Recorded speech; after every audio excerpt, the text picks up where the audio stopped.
Before starting the video, I want to say a massive thank you to my friend Let's Read for featuring on today's video. Make sure you go and subscribe to him. Thank you again, my friend. If you want to see what I look like in real life, then follow my Instagram at Joe the Insomniak. So every year since I've been dating my fiance, 6 years, we take a 2-week vacation. Me and the fiance like to switch it up. One year it's a nice resort or cruise, then the next a road trip or camping trip.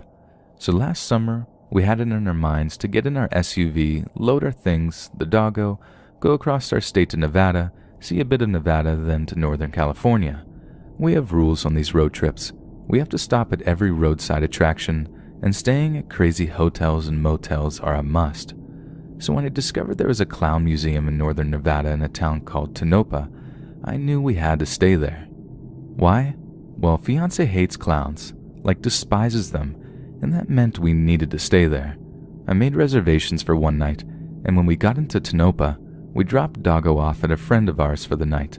I don't remember if they allow animals, but my friend has a lot of land, and we wanted Doggo to run herself ragged and get energy out.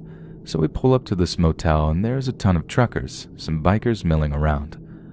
Fiance can handle her own, she's a cop, so I left her in the car while I ran in to check in. Figured I would check us then we could get washed up and go to dinner.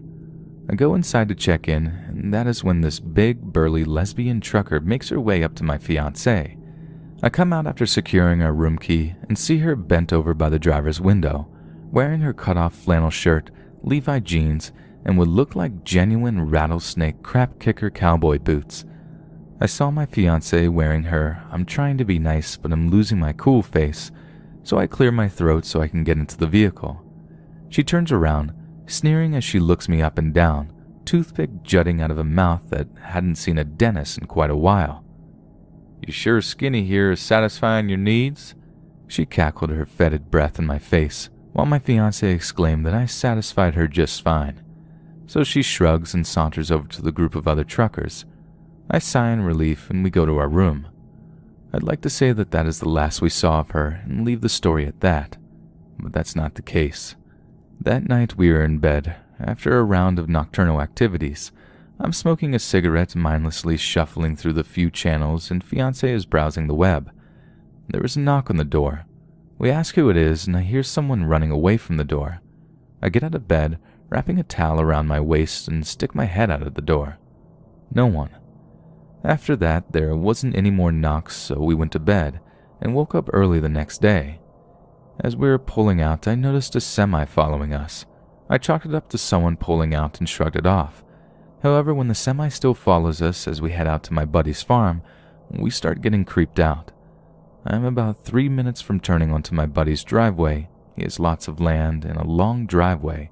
When the semi gets so close to the back bumper, it's almost pushing us. Fiance pulls out a phone to call the police, and I swerve into the driveway to book it up to my buddy's driveway. Meanwhile, the semi stops, the doors open, and 3 truckers get out. 2 big butch lesbians, one being my fiance's admirer, and a big dude, easily 400 or 450 pounds. Luckily, my buddy is a crazy survivalist, gun enthusiast, and he comes out of his garage with his guns. Fiance and I are seriously freaking out, thinking we were going to get in the middle of some crazy gunfight, when the truckers quickly get in their truck and leave. We were going to dial the police, but our friend assured us that they wouldn't be bothering us anytime soon. We quickly gathered up Doggo and got the heck out of Dodge.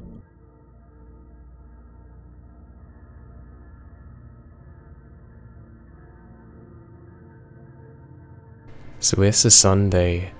I'm bored, so I decide to finally put this on here for you guys. Back in 2005, I was 18, just dropped out of high school in MN. It was about halfway through the school year, and I didn't have the credits I needed to graduate. I had some health problems my junior year, and was altogether frustrated with my life at this point. I was more concerned with drinking than school, so I dropped out, bought a plane ticket to go and live about an hour or so north of Seattle with my cousin, in Washington State. I also had some friends that were a year older than me living down in Seattle. I would occasionally drive down to the city to spend a few days with them, to go to concerts, stuff like that. After a particular stint in Seattle, I decided to head back north to my cousin's place. Me, being the financially impaired individual that I am, I left Seattle without $1 to my name. I'm getting on the road. I realise I'm very low on gas.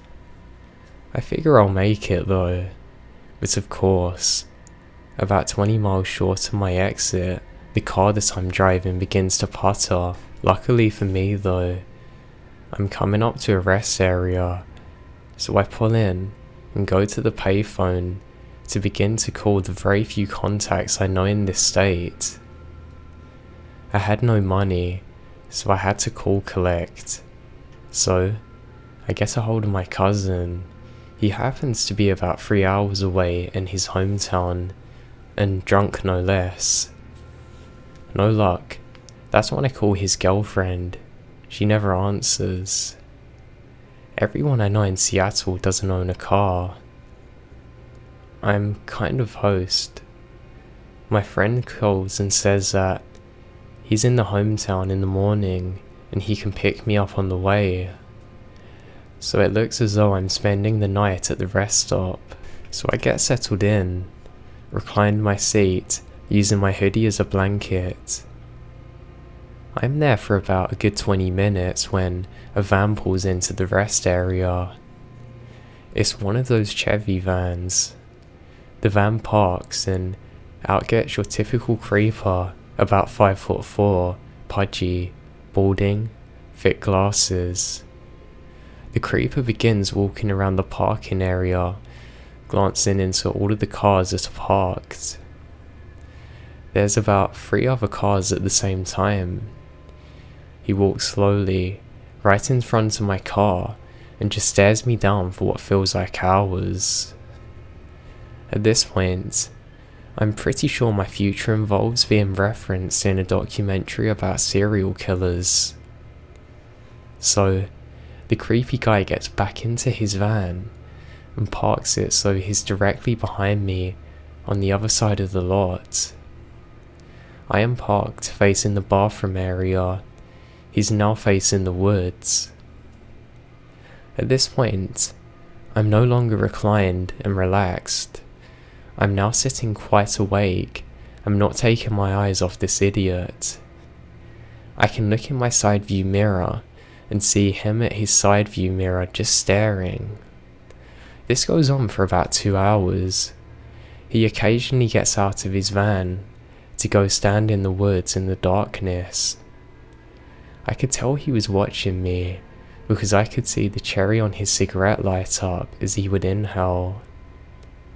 At this point, I'm pretty on edge and have to pee badly. There is no way in hell that I'm gonna walk to the bathroom with this guy around. I decided instead to call the state patrol. They say they're gonna send a trooper after I explain the situation. So I hang the phone up. I'm kind of pacing around, all the while keeping my eye on this creeper. After about 30 seconds, the payphone rings. I'm thinking it's State Patrol.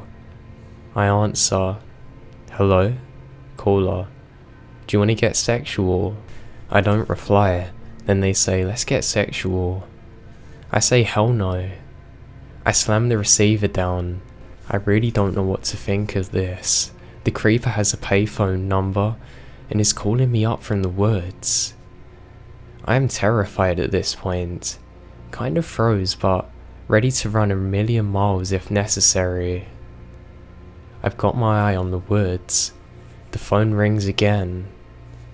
Can't decide to answer it or not. I don't want to miss State Patrol if they're calling for some reason, so I answer silently. The creeper goes, come on, let me get sexual. I ain't gonna hurt you. I might pay ya. At this point in time, The creepers threaten me, so I immediately go to rage mode. I start quickly for my car when I remember there's an axe handle in the back end that I'm supposed to use in situations like this. Now, as I'm walking towards the car, the creeper starts out of the woods and is walking towards me. I get to my car, grab the axe handle, and start towards this guy, pointing at him. "Get back in your van, or I'm gonna bash your skulls in." He stops in his tracks, stares at me, kind of assessing. He then turns around, gets in his van, and slowly drives away, staring at me. I am completely shaken due to the adrenaline when the trooper finally arrives. So I tell him the whole story, and he takes my information and says he can drive me up the highway to Denny's, so I can at least rest the rest of the night safe there.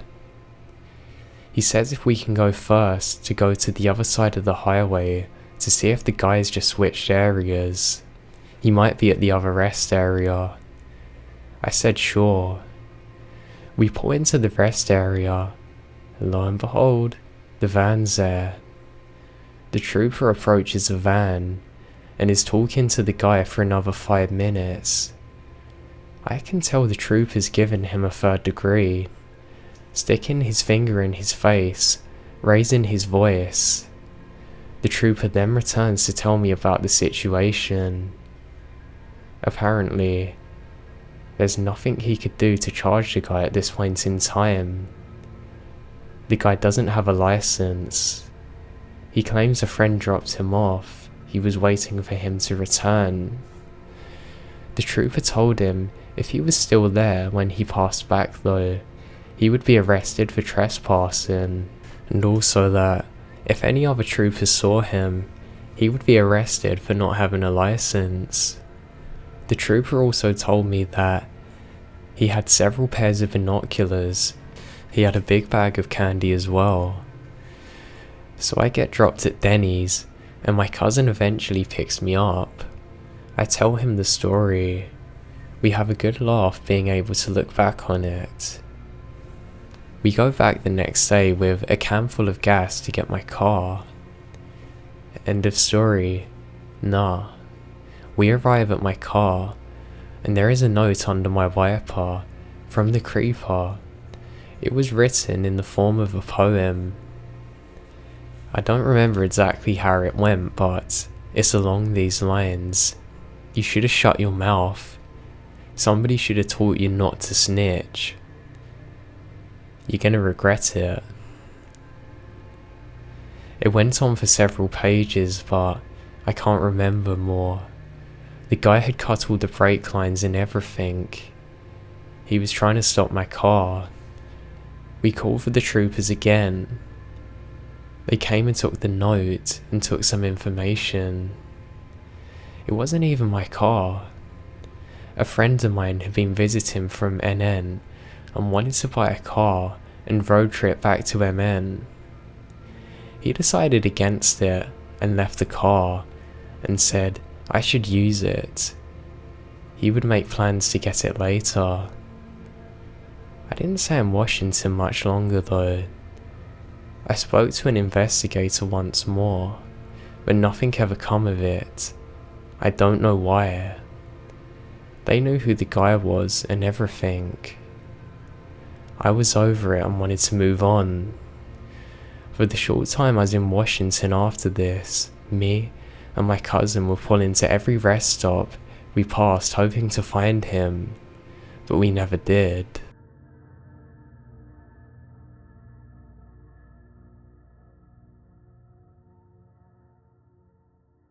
Now recently I thought my bouts with the paranormal were finally over, but I'll end with one that happened just a couple of weeks ago. This one isn't nearly as scary as the others in my opinion, but it's still a good one.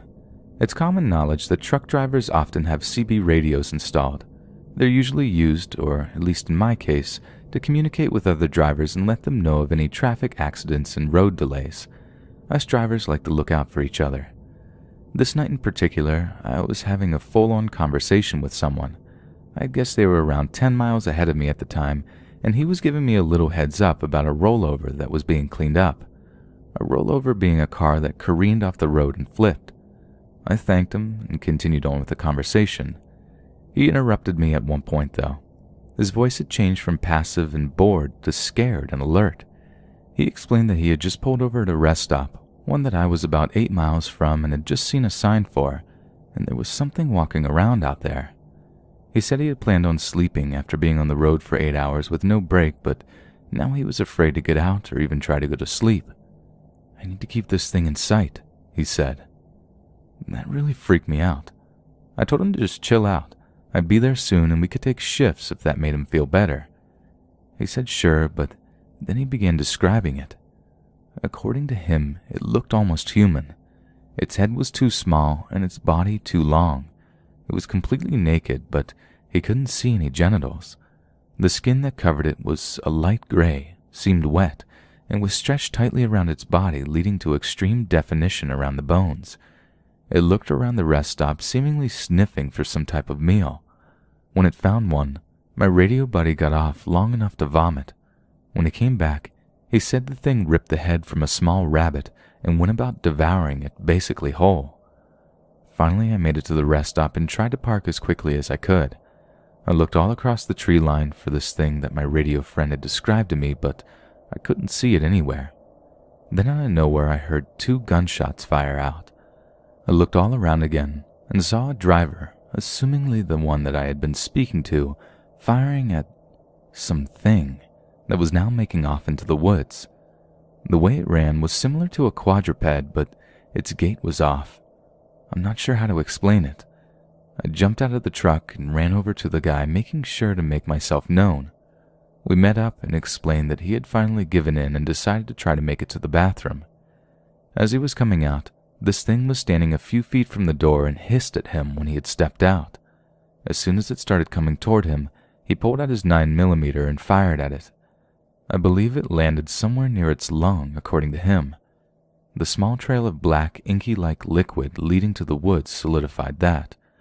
Not long after that, we took to staying in our trucks and sleeping in shifts to make sure that if the thing were to come back, we could warn the other. We made it through the rest of the night without incident.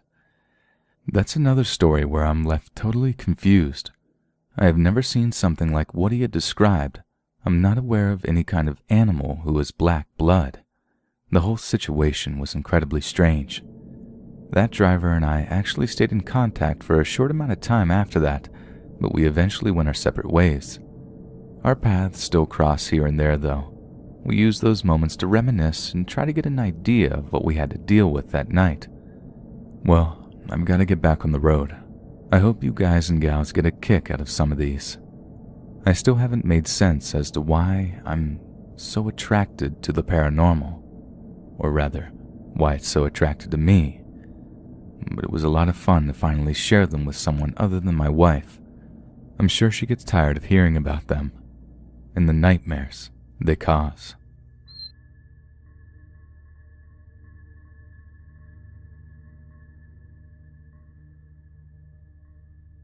I'm a proud Floridan.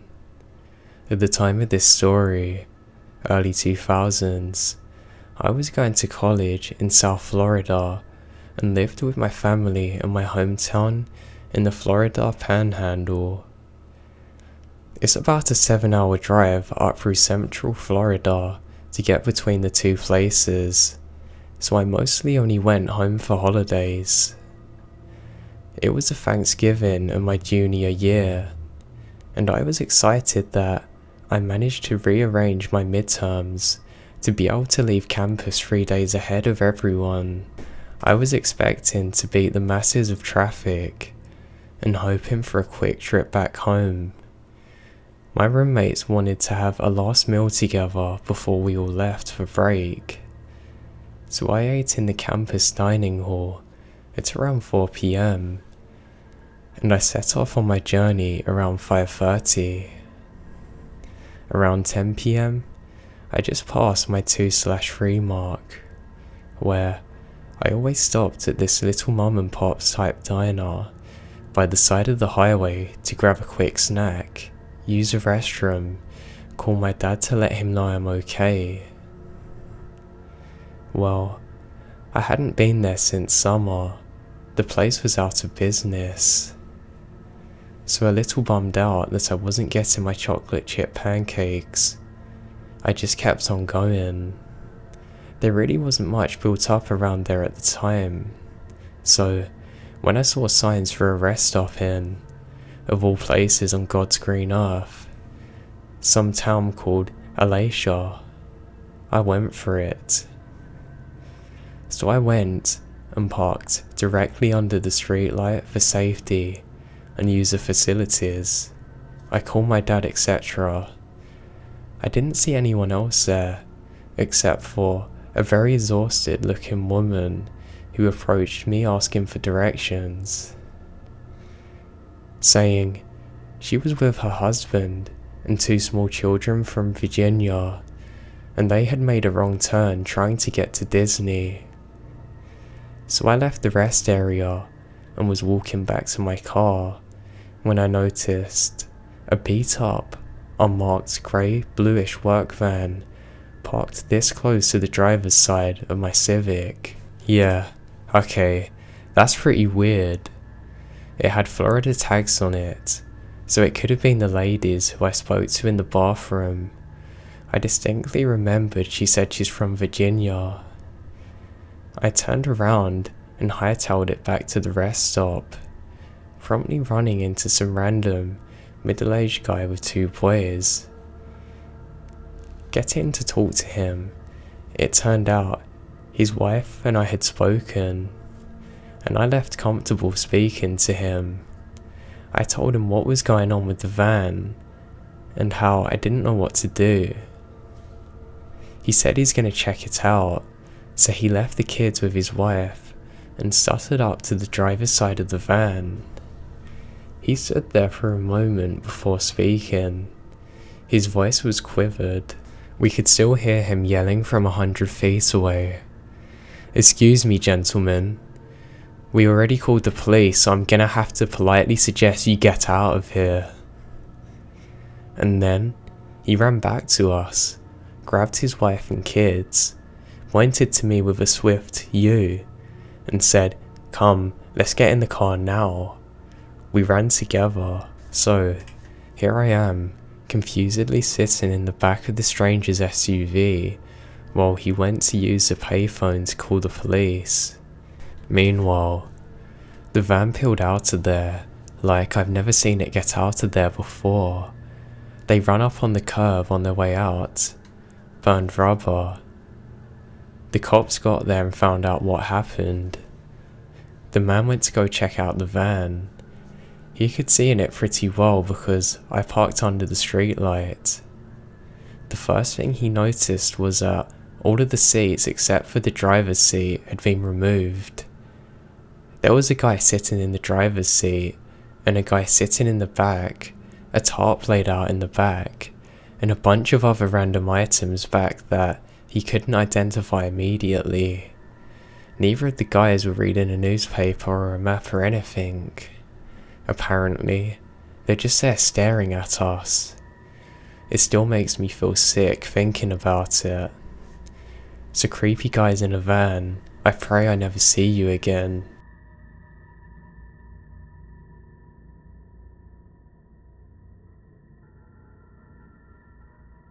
I've been a truck driver for quite some time now. I'd say I'm pushing 10 years this summer. That said, I've seen some weird and spooky stuff out on the road. I'm not sure I have time to type out all of them here. I have to get back on the road soon actually, but I decided I'd share a few of the most notable ones. I've seen other people talk about the same things I believe that I witnessed. The first one is actually the earliest memory I have out on the road. I was shipping some kind of statue for a collector from North Carolina to Tennessee. Not a terribly long drive, but I'd only been going at this for around 6 months at this point. It was late and the road was dark. I remember just passing the Tennessee state line when my truck died.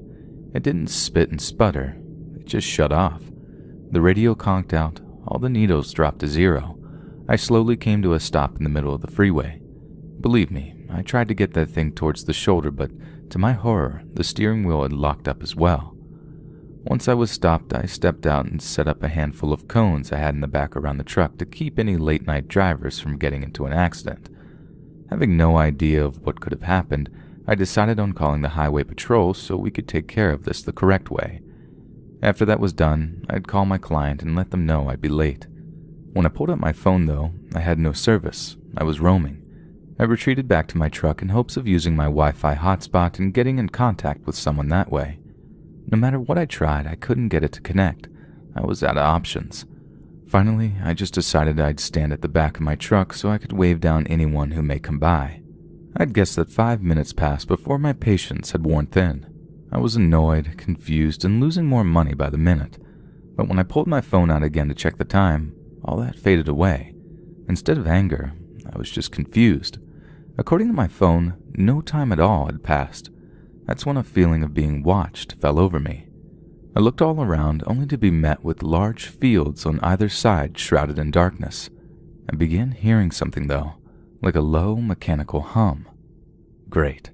I thought someone must be coming down the road. Of course, I was wrong. The hum did slowly grow louder, but not from in front of me or behind me, rather from above me. Reluctantly, I looked up and saw a large gray and silver saucer in the air. There were lights around the circumference of it, with one large on the right in the middle acting as a sort of spotlight.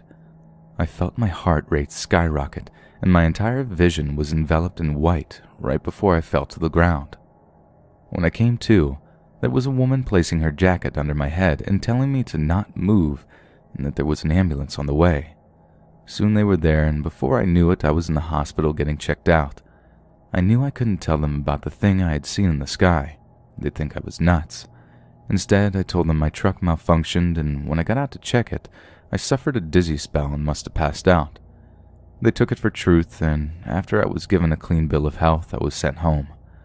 My truck was back in working order the following morning, and the company I drive for let someone take the delivery for me. We just split the pay.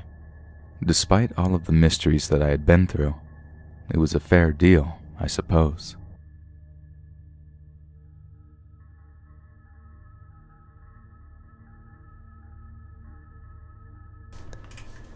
I was driving the annual 5-hour drive to my cousin's home, where my extended family meets every Christmas.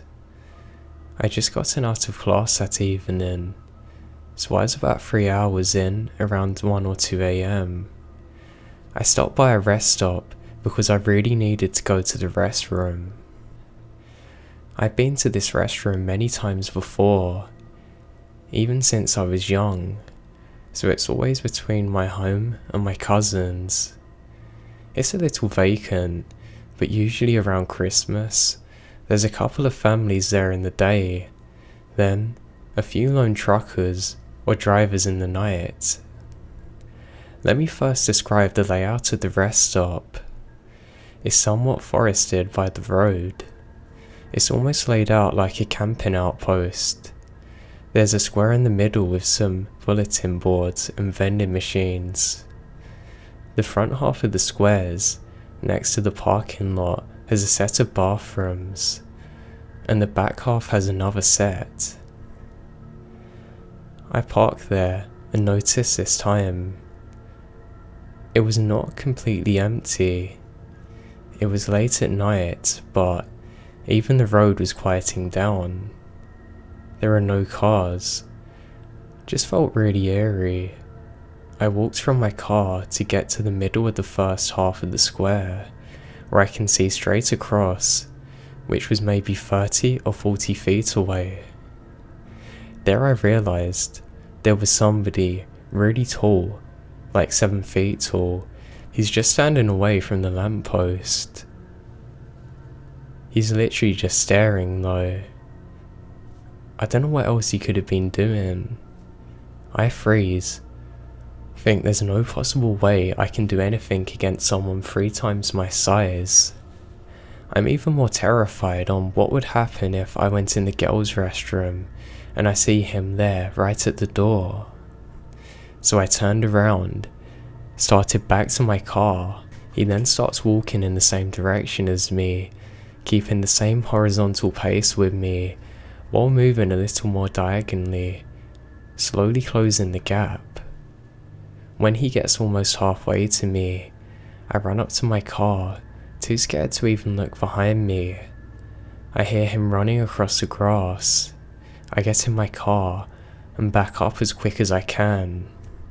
I can see him maybe 15 feet from my car, getting extremely close. I peel to the left, speeding back onto the highway, not looking back. It was the last part that really keeps me shaken up after that. Before, I was able to think that maybe he was just a janitor, a random person who just happened to go in my direction. But from then on, I knew for sure he was coming for me, and why or how did he get there? I saw no other cars or anything. I'll never forget that moment where I just froze, like a deer in headlights, seeing him just standing at that rest stop, out of the light, out of place, just staring at me.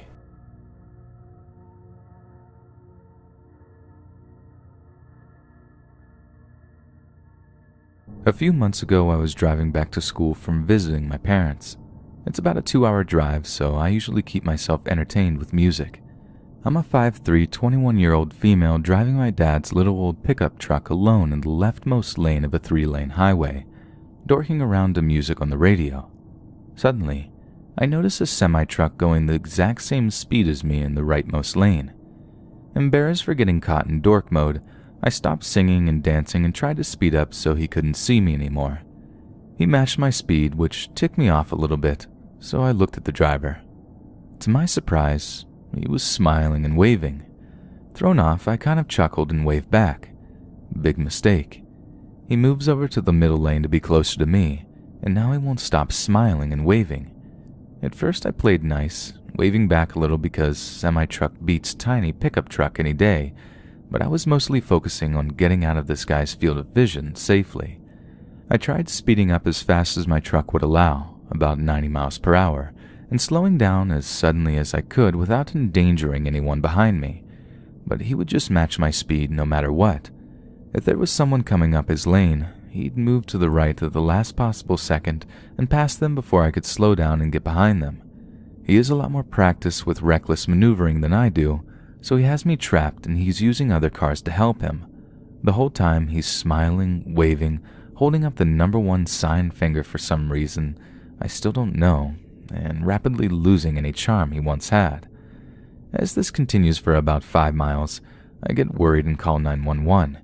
I gave them a description of the truck, white cargo truck, black cab with some Pennsylvania company logo on it, and driver, balding middle-aged tan guy with a dirty blue t-shirt on. They advised me to pull off the emergency shoulder on the left, but I've never done that, and it looked too narrow, so I didn't feel comfortable doing that. At this point, he was passing someone else in the middle lane, and I finally had a chance to slow down and merge 2 lanes over to the rightmost lane. I started speeding past him so he couldn't trap me again, and the operator told me to take the closest service plaza about 5 miles away.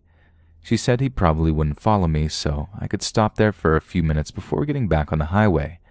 She told me to call if he did follow me, but again, he probably won't, so she hung up. Now he's still holding up the number 1 sign and smiling this creepy, increasingly perverted grin at me while I avoid eye contact. The service plaza is in a 1/4 mile, and I'm not using any turn signals, but I guess he knew what I was doing because he braked hard and merged right behind me right at the last second to join me in exiting to the service plaza. After I get my heart to start back up from the coronary it just experienced, I call 911 again. Now the way the service plaza was set up was that semi-trucks had to use a separate lane winding to the right of the plaza that led to a parking lot behind the plaza just for big trucks. The rest of us used a smaller lane to park immediately in front of the plaza. I parked, and as I'm explaining to the new operator what's going on, I watch the semi creep around its path while the driver stares me down, smiling. I freaked. He knew where I had parked. He knew where to find me if I just stayed there. I thought maybe I could have floored it to get back on the highway, but I was afraid he would see me and follow me again. So I drove to a gas station to the left of the plaza, which has a view of the semi-truck parking lot, hoping he couldn't find me until police came. The operator transfers me to the woman who was helping me before. She informs me that they've dispatched a couple of cars, but couldn't tell me how long they would be. I see the trucker has gotten out of his truck and is heading towards me. Even though my windows are closed and my doors are locked, I'm panicking on the phone to the operator. She tells me the police should be there soon and I should be safe there, so I should sit tight while I keep her updated. I wanted to at least drive back to the parking lot I was in before, but it's a one-way entrance to the gas station, so I couldn't. I glared at the trucker and showed him my phone when he came close. He finally stopped smiling and made it look like he was going into the service plaza. I looked in my right view mirror and found him hiding behind a big white pillar in front of the plaza, staring at me. Again, I freaked out and asked the operator where the cops were and if I could leave because he's being ultra creepy. She tells me to sit tight again because they should be there any minute, so I do. Then he comes out of hiding and starts walking towards my truck. I put it in drive just in case and tell the operator what he's doing. I refuse to make eye contact with him, but I keep watching my mirrors to make sure I know where he is. The smile is back, and he starts walking circles around my truck, looking at it as if he's looking for a way to get in. I couldn't take it anymore. I waited until he circled back behind me, floored it, and told the operator I'm not waiting one more second for the police. She apologized and told me the police would look for the man and talk to him if they found him, and that I should focus on getting home safely while keeping an eye out for him. I don't know if they did that or not, but I know none of that would have happened if I had my boyfriend with me. So it's good to know that not only can't I walk alone, but I also can't drive alone as a female.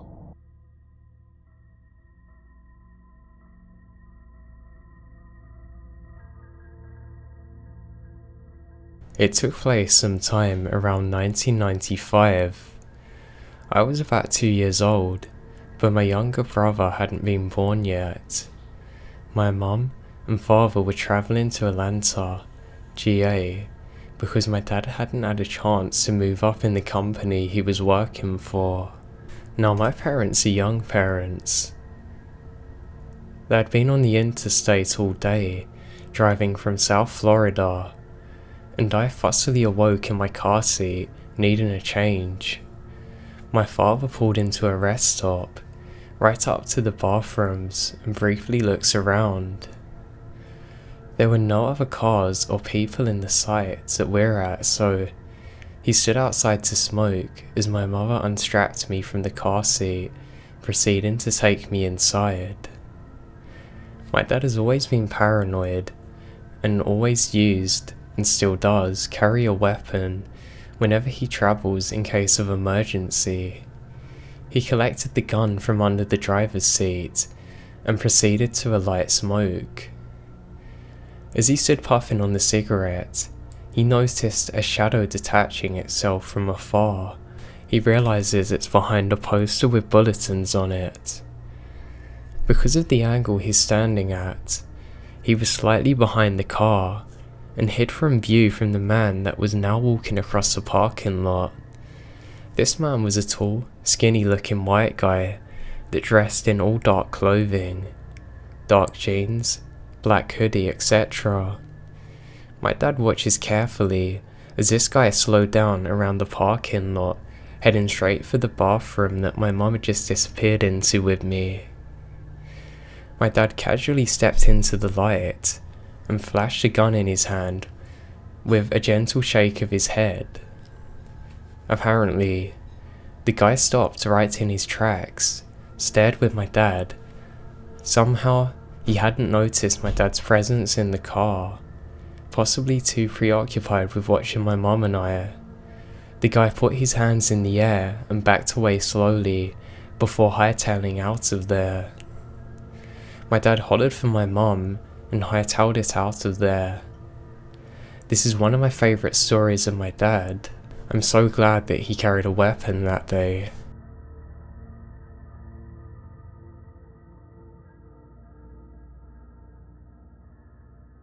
The two previous stories my wife both know about.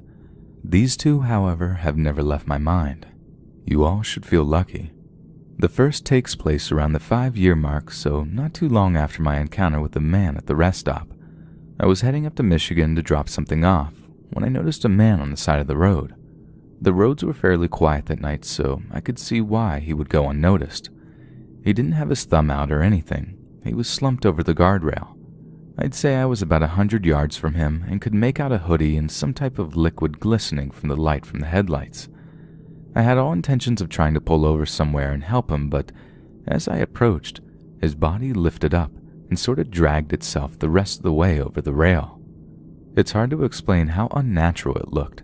His body moved like it had no bones.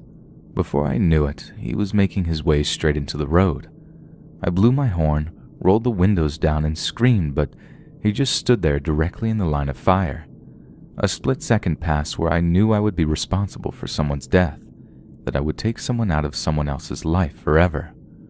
I tried to stop, but even as the truck slowed, I knew I was going to collide with this poor soul. As he disappeared from my sight, my eyes slammed shut, anticipating the impact, but it never came.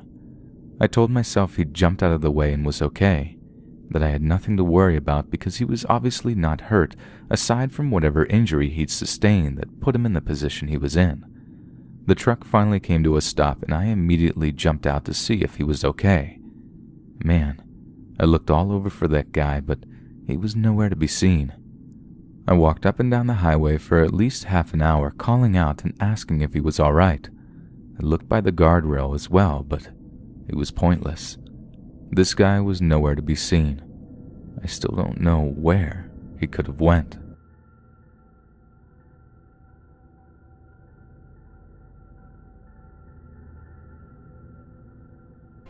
In the mid-1970s, while my dad was with a law school, my family was living in Washington State. While there, my mother's good friend had a very strange encounter. This is her story. She was having trouble one rainy afternoon and pulled off into a rest stop to check it out. Washington is a particularly wooded area, so many rest stops feel secluded and are often not visible from the highway. After a few minutes, a guy pulled up in a Volkswagen Beetle and parks behind her. He was well dressed, properly groomed. He was handsome enough, but gave her creepy chills. He said to her, "Do you need any help?" and offered a ride. At this point, the rain was pretty intense, and she said that, under ordinary circumstances, she may have taken him up on the offer, but the hair on the back of her neck stood up, and for no desirable reason, all she wanted to do was get away from him. He continued to pester her for a minute or two, making witty jokes, trying to flirt. Just then, another car pulled into the rest area.